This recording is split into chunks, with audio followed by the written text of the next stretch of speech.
Good evening, ladies and gentlemen, and welcome to this evening's Planning Applications Committee on 17th of January 2023. First of all, may I take this opportunity to wish everyone a happy new year. Item 1, just to read out the evacuation procedures. I noticed we've got a few faces that are new tonight, so I will read them out as written. So I ask that you ensure that you are all signed in on the sign-in sheet provided. These will be used in the case of an evacuation. A fire drill is not expected, so if the alarm sounds, please evacuate the building quickly and calmly. Please use the stairs and do not use the lifts. Once out of the buildings, please gather outside the Lloyds Bank building on the opposite side of the road. Exit by the door by which you enter the room or by the fire exits, which are clearly indicated by the standard green fire exit signs. If you need any assistance in evacuating the building, please make yourself known to a member of staff. The meeting is being live streamed and recorded for future publication on the Council's website. Please can I ask that you'll turn your mobile phones off or set them to silent for the duration of the meeting. Item number 2, apologies. I have one apology, and that's from Councillor Hartshorn, who is being substituted tonight by Councillor Harbison. So thank you, Councillor Harbison. Does anyone know of any other apologies? I think everyone else is here looking around. Item 3, the minutes from our previous meeting in December, on 30th of December 2022. Are members happy for me to move, to sign off on those minutes? I see any dissent or anyone who needs any changes? No, so I shall sign those off.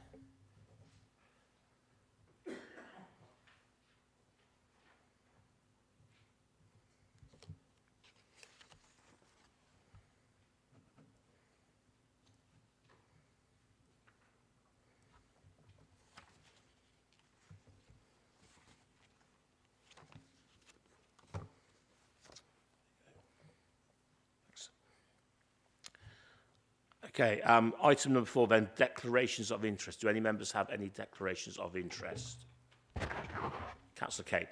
Yeah, it's a little bit confusing because on the other, like full council, all my associations are on it, but on this planning committee it isn't. So I've got to declare Royal British Legion member, Attleborough Community Matters Group, I'm a member of that as well, and I'm also part of the Warwickshire County Council Health Oversight Panel.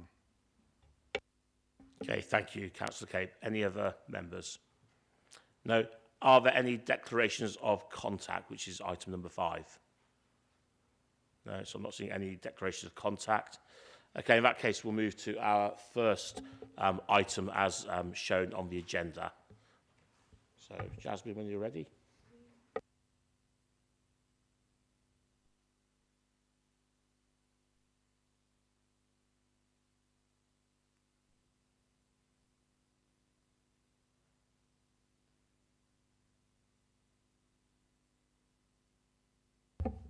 Thank you, Chair. This application seeks consent for the partial demolition and refurbishment of existing buildings and the erection of a digital skills and innovation centre to include further education college and ancillary uses and a public restaurant. The site is located within the wider Abbey Street development, which was approved under application 037658. That application was a hybrid application consisting of full application for a hotel and an outline for a mixed-use town centre development. However, as a result of a requirement by North Warwickshire and South Leicestershire College, plans have been amended to locate a new college innovation centre within this space. The previous outline parameters did not provide for educational use, nor the size of development proposed, and therefore it is necessary to seek a separate new planning permission for part of the outline site in order for the college to be accommodated. The rest of the outline proposals remain unchanged. This application is a major application on council-owned land and therefore must be determined by Planning Committee. The key issues associated with this application are the principle of the development, visual amenity, residential amenity, highway safety and accessibility, flood risk and drainage, contamination and land stability, air quality, ecology and biodiversity, and heritage and archaeology. It has been demonstrated within the report that there will be no adverse impacts on these areas in some instances. However, where potential adverse impacts have been identified, it will be possible to mitigate against these through the use of planning obligations and conditions. It is consequently considered that the proposed development would be in accordance with the development plan and other policies contained within the National Planning Policy Framework. Furthermore, there are no material considerations or adverse impacts which would indicate that the application should be refused. It is therefore considered that the proposed development would achieve sustainable development and is recommended for approval, subject to the conditions as listed within the report. Thank you.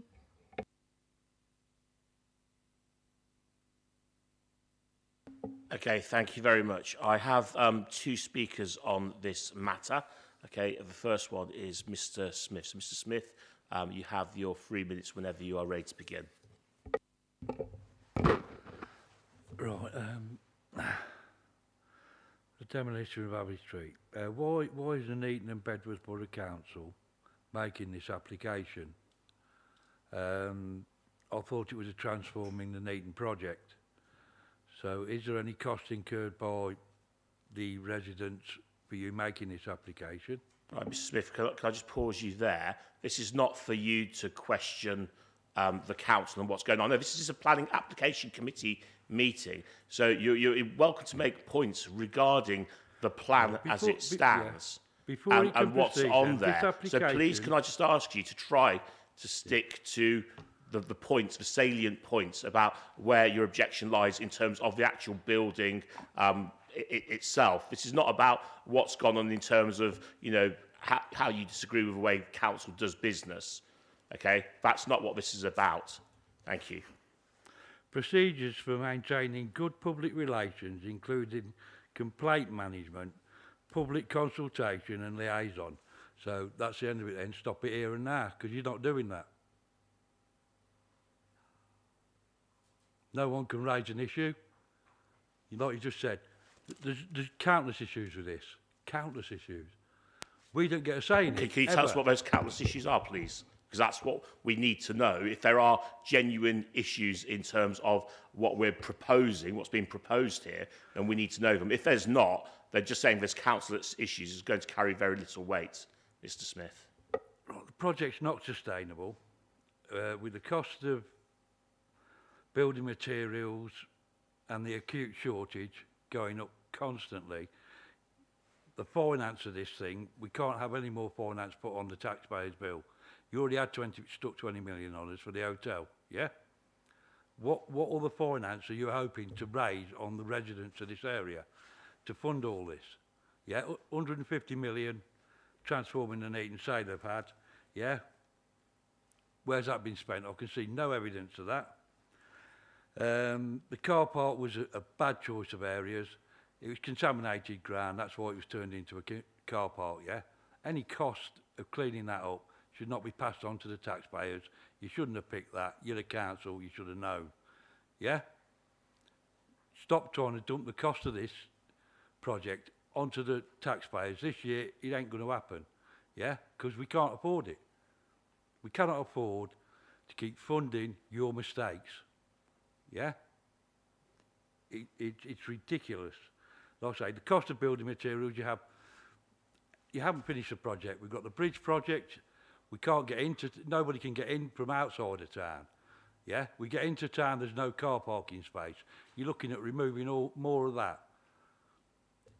Everything about the project is wrong, yeah? It's not funded, which is the main problem, because this council is renowned, yeah, for dumping extra costs, extra borrowing on the ratepayers of this town, yeah, and then telling us after. Yeah, 20 million that hotel. With the interest rates as they are, you can't afford to borrow 1 penny to fund that, yeah? Transforming the Nuneaton and not funding it, it should stop right now. Thank you. Okay, thank you, Mr. Smith. Can I ask any members of any points of clarification? Anyone wishes to ask from Mr. Smith? No? Okay, in that case, I'll go to our second speaker, which is Councillor Condacor. Councillor Condacor, when you're ready, you have your 3 minutes. Thank you, Chair.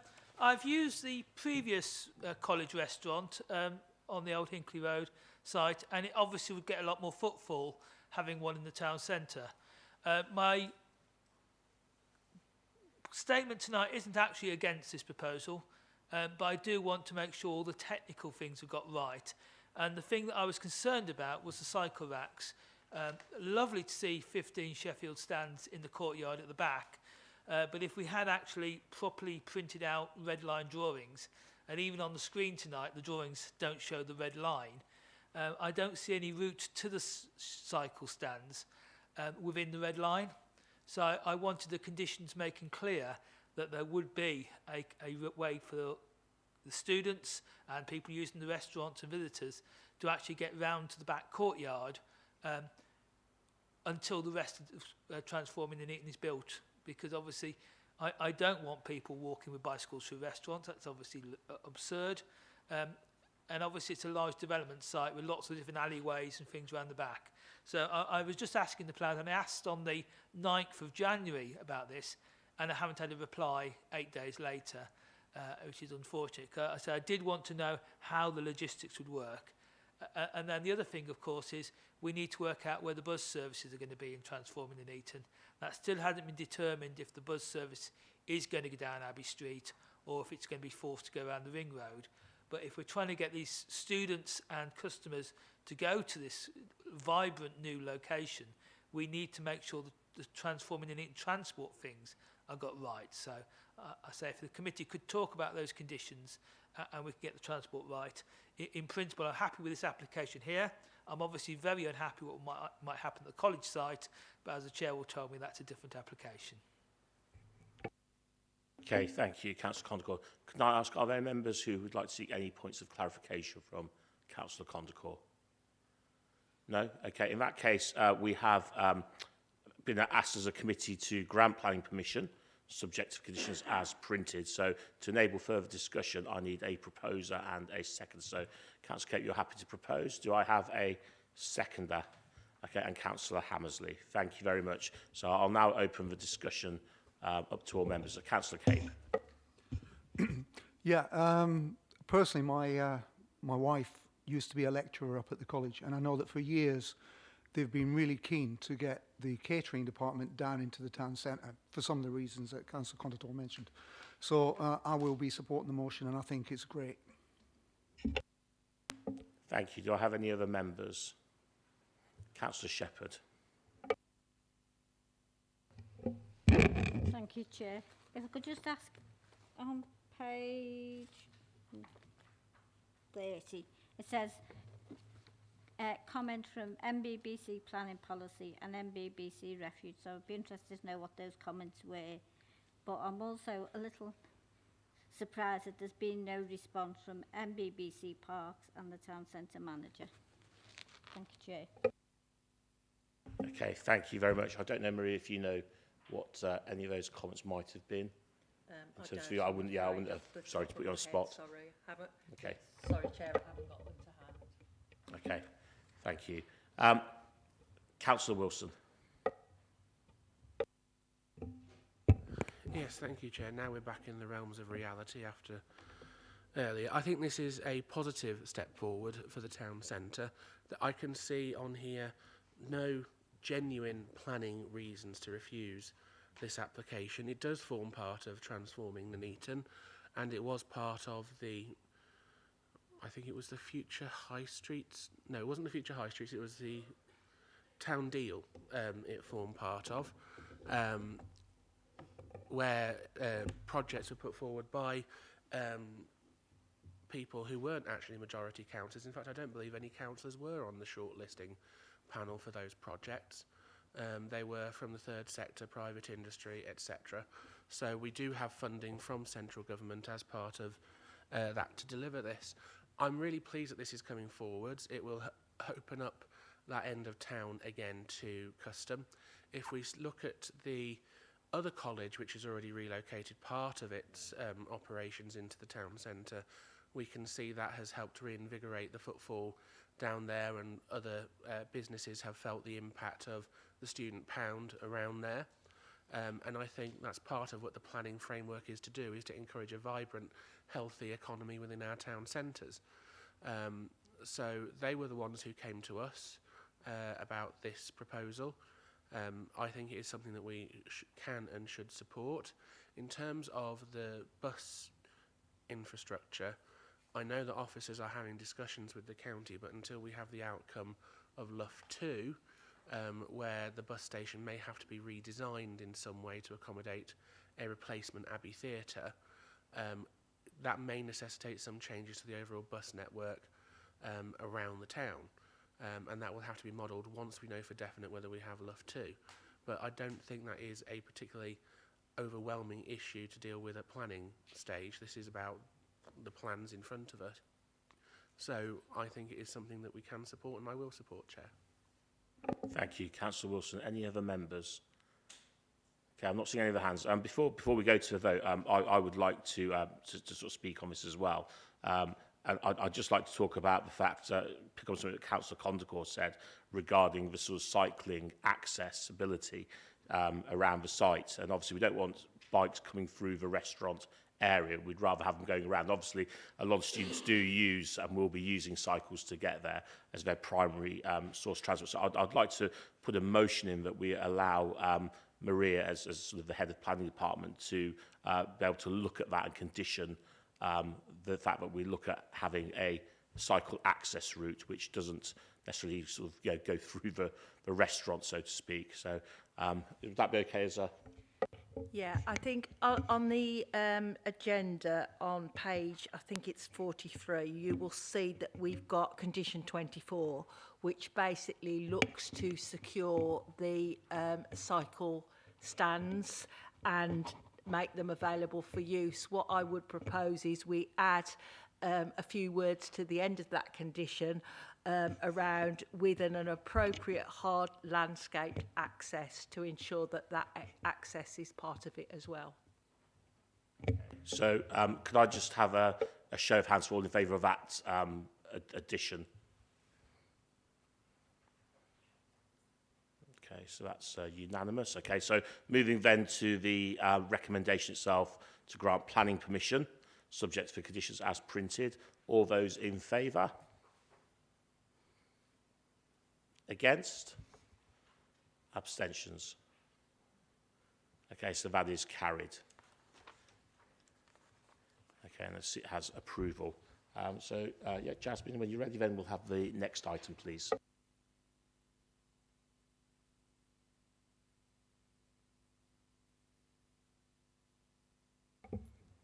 Thank you, Chair.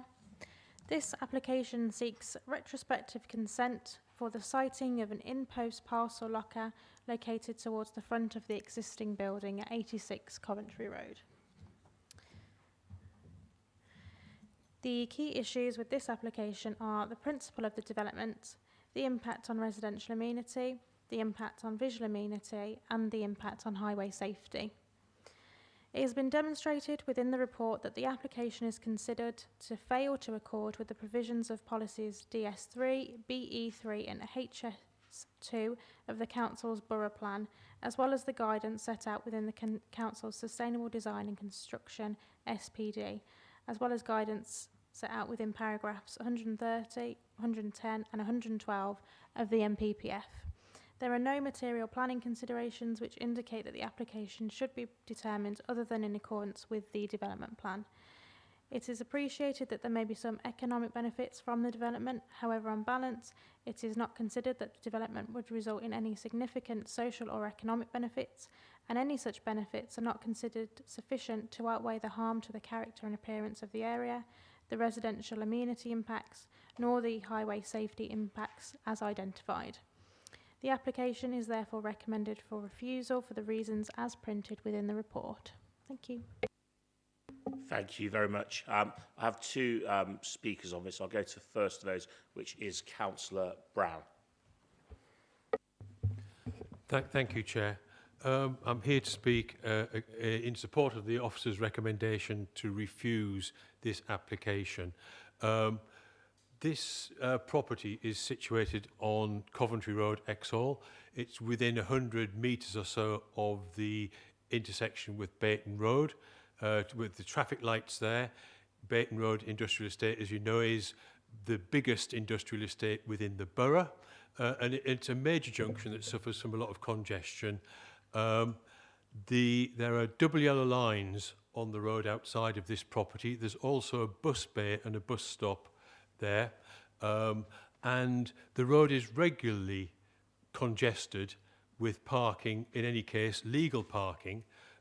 We've got a situation here where people are now pulling up using the bus bay and blocking it to get parcels. Now, the applicant says it takes 15 seconds to collect a parcel. That may be the case if you're Usain Bolt and you've got Lewis Hamilton's pit crew to get you to stop, get out your car, pick up your parcel, get back to your car and pull off. Now, I can't do that in 15 seconds. I don't know many people who could. So in actual fact, the amount of time that's taken for somebody to stop, get out their car on a busy road on double yellow lines, effectively assuming people just arrive one at a time, you know. So it's a really poor site for this type of thing. There are several other sites of these lockers around the town. You know, Sainsbury's just round the corner from here. It's on the car park. Tesco's in Bedworth. It's on the car park where people can pull off the highway, park safely, and go about collecting their parcel at their leisure. You know, or they're on the forecourts of petrol stations. Again, you can pull off the highway. In this instance, it's a major highway, probably one of the main routes apart from the A444 that people use to get from Bedworth to Coventry, as well as serving an industrial estate. So, yes, there might be some small economic benefit to the owner of the property, but that's it. You know? And if you live next door to that, it's as if somebody's put a blockage in your living room window almost, if you live at the property next door, without planning permission. There's a question of intent. We're looking at one of these lockers here. We can already see that they've now installed a second lot.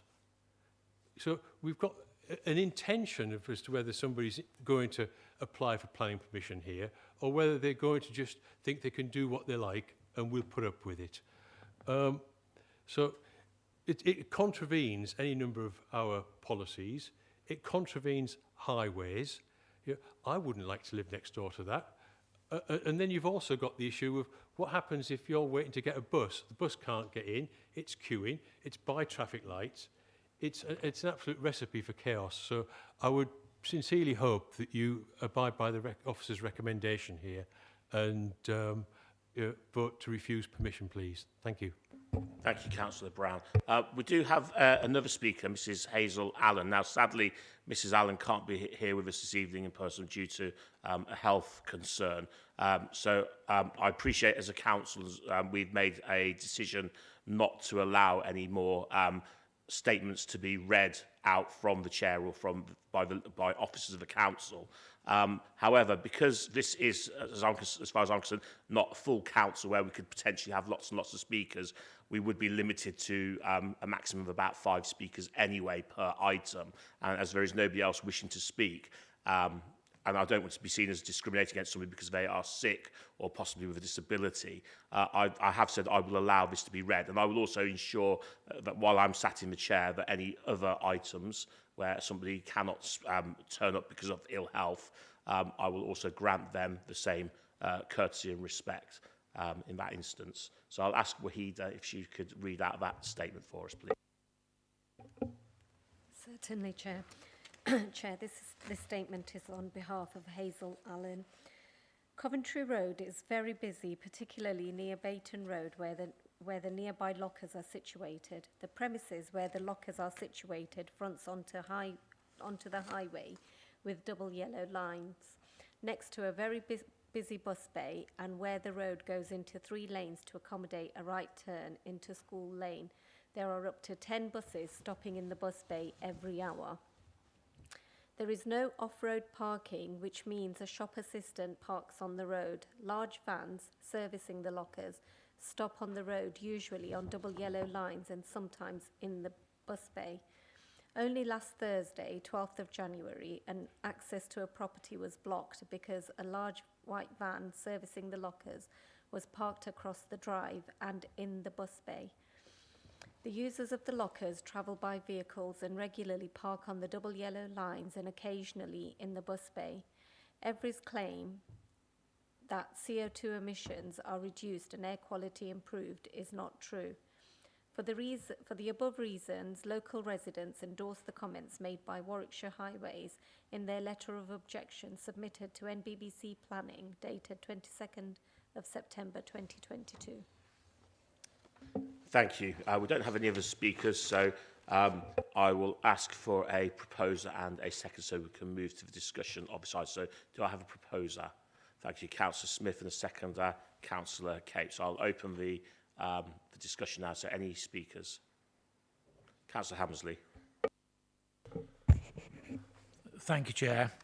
I can only agree for all the right reasons from having a business in that area. This road is not the correct position for this, for safety and for the means of what it is, people stopping, dropping off, etc., and collecting parcels. Far better to be situated, but it's not for me to say, the co-op over the road, who has a car park, where it could facilitate this facility and not have any of these problems which are being raised on the main road at the moment. Thank you, Chair. Thank you. Do I have any other speakers on the matter? Councillor Markham. Thank you, Chair. Again, I'll just say the same thing, more or less. It is a totally unsuitable location for this because of the parking. It's horrendous down there at the best of times, and we're already loads of parking in School Lane, which is just round the corner. I appreciate it's a bit further down, but if they're stopping at the top as well as the bottom, School Lane's going to be impassable. Okay, thank you. Any others? Councillor Wilson. Thank you, Chair. I was concerned when I heard Councillor Brown's statement that there is a potential for another one on this site. I don't know whether it's already in situ or not. It is already in situ. Assuming it is the same size as this, I've sat here and counted all those different trays or bays or whatever you want to call them, and I think it equates to approximately 74. I may have miscounted because some of them are quite little, but 74, if you times that by 2, potentially, that is over 150, almost 150 potential parcels on there on any given day. I don't think the vehicular access for that one site would sustain that. I know we're only looking at this one, but even so, 74 in and of itself is a lot of vehicular movements for this site, as well as the other use of this site as a shop from the looks of it. So I agree with the recommendations and think it is excessive because of the impacts it will have on the highway, but also I think it becomes over intensive on the site as well, which it wasn't originally designed to do in such a confined area. Thank you, Chair. Thank you. Do I have any other speakers on this matter? No, okay, in that case, we'll go straight to the vote then. So the recommendation is to refuse planning permission. All those in favour of refusing permission? Okay, I think that's carried unanimously. Thank you. Okay, so Jasmine, when you're ready, we'll go on to our next item, please.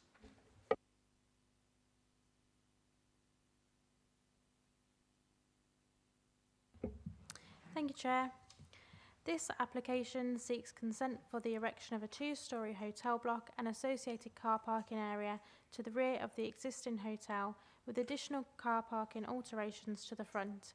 It should be noted that this application is a cross-boundary application between Nuneaton and Bedworth Borough Council and Hinckley and Bosworth Borough Council. Although the existing hotel and the access is within Nuneaton and Bedworth, the proposed hotel will be wholly located within Hinckley and Bosworth, and in terms of site area, they are considered to be the lead authority. Nuneaton and Bedworth officers and committee can therefore only consider the part of the proposal which is within Nuneaton and Bedworth Borough Council's boundary. These works consist of the removal of the existing canopy and gates on the site and alterations to the existing front car parking to increase the number of spaces from 12 to 16. The remainder of the proposal is outside of the boundary and therefore cannot be considered. The key issues with this application are the principle of the development, the impact on residential amenity, the impact on visual amenity, impact on highway safety, and flooding and drainage. The majority of the proposal is outside of the borough boundary. The parts of the scheme that are within the boundary consist of the existing hotel and land to the front. The alterations to this part of the site includes alteration to the car parking provision and removal of canopy and gates. These elements are considered to be acceptable in terms of residential and visual amenity. The site access is also within Nuneaton and Bedworth Council. However, National Highways and Warwickshire County Council Highways have no objections to the scheme. As such, the suitability of the access and impacts to the wider highway network is considered to be acceptable. For these reasons, the application is recommended for approval subject to conditions. Thank you. Thank you very much. I do have one speaker on this, and that's Councillor Condacor. Thank you, Chair. I'm the ward councillor. That part of the A5 is in Wellington. And I'm shocked about how big a development this is. And I believe that Hinckley and Bosworth may very well turn down their section of it because of the impact on the countryside. If you look at the diagrams in the back, it's basically building a ginormous block the whole length of the back there. And it's unfortunate you haven't got pictures of the bit that's on the screen at the moment to show how massive it's going to be. But the bit that's in Nuneaton and Bedworth is going to be more hard-standing car park. The initial thing that triggered me about this was the sewage, because we're not getting our sewage pumping station in Wellington, it seems, upgraded till 2025. And all this area tends to be on combined sewers. So all this extra hotel rooms, hard standing, and potentially the runoff from the roofs and the car parks could go into the combined sewer. I've asked the document talks about a manhole cover. I've asked whether it's a combined sewer or surface water, and I haven't had a reply yet from the county council. But I believe the determination of the Hinckley application will take many more months, because almost certainly the applicant will have to redesign it to bring the scale down, because it is such a blot on the landscape. So I do ask actually this committee to defer it, so we can actually find more out about the drainage issues, and also find out what from Hinckley and Bosworth side of things they're actually going to approve, because we can approve our end, or we shouldn't, and then we've got the Hinckley and Bosworth end. This is also going to cause considerable problems to the residents along the street there.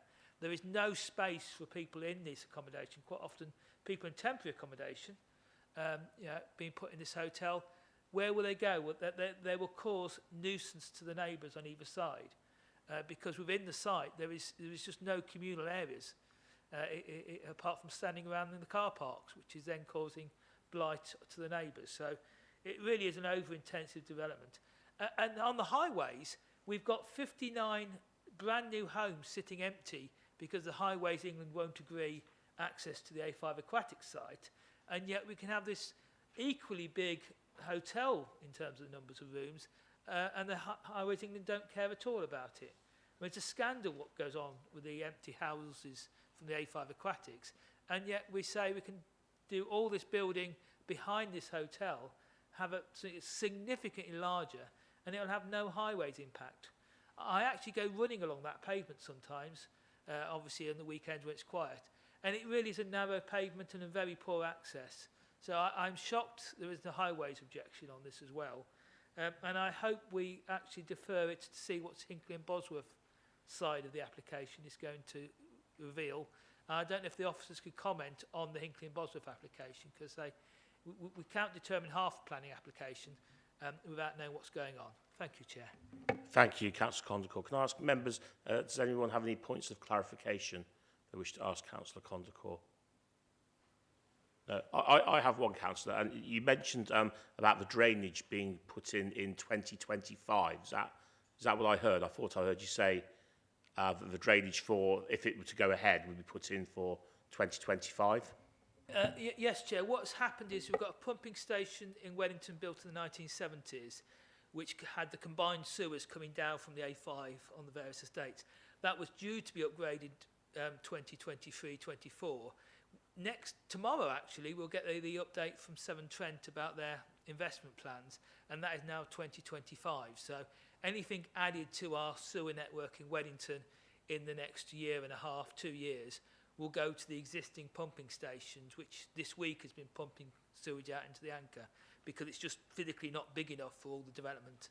Okay, that's thank you. happened. Yeah, thank you. You've answered my point, because I was just wondering whether you sort of alluded to 2025. I'm thinking, well, by the time they get round to actually building it and get round to the completion stages of it, then the two would probably tie in quite nicely with each other, and the completion would tie in with sewage and drainage being sorted out fully on the site, because the two dates seem to mesh. So that's just where I was kind of thinking. So thank you for confirming and making that point. So the recommendation, I will read this because this is not our usual recommendation. So the recommendation we have before us as a committee is to give the head of planning delegated authority to grant planning permission, subject to the conditions as printed, after the expiration of the weekly list advertisement period on the 18th of January 2023, subject to no new issues being raised.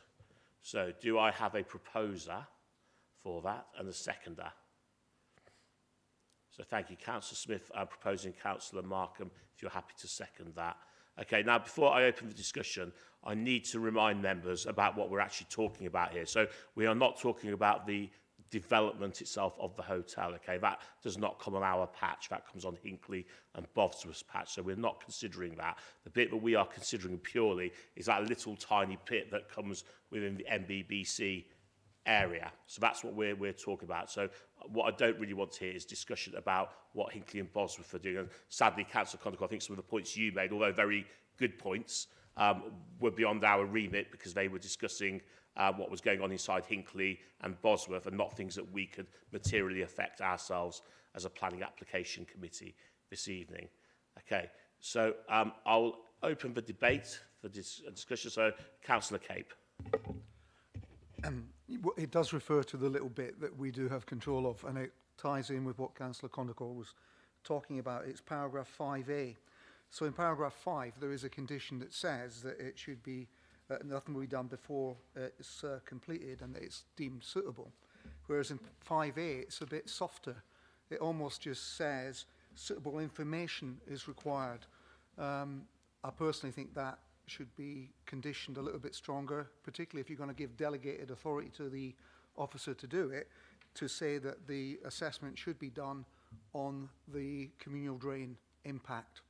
So 5A, a bit stronger. So that's on page, paragraph 5A on page 72. That's it. Yeah. Members just want to have a look at that.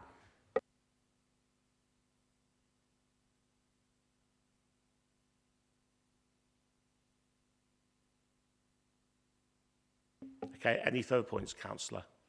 No? Any other speakers? No? Okay, so in that case, I'm not seeing any other hands raised. We'll move to the vote. So all those in favour of granting delegated authority to the head of planning?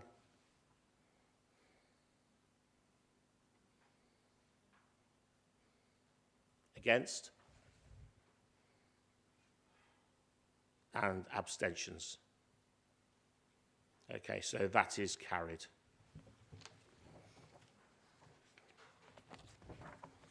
Thank you. We'll go on to our final item of the evening. Thank you.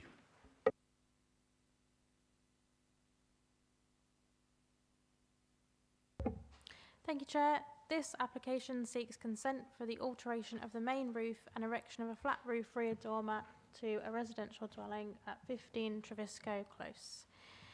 The key issues with this application are the impact on residential amenity and the impact on visual amenity. The potential impacts of the proposed development in relation to the impact on residential amenity and visual amenity have all been considered in full within the report.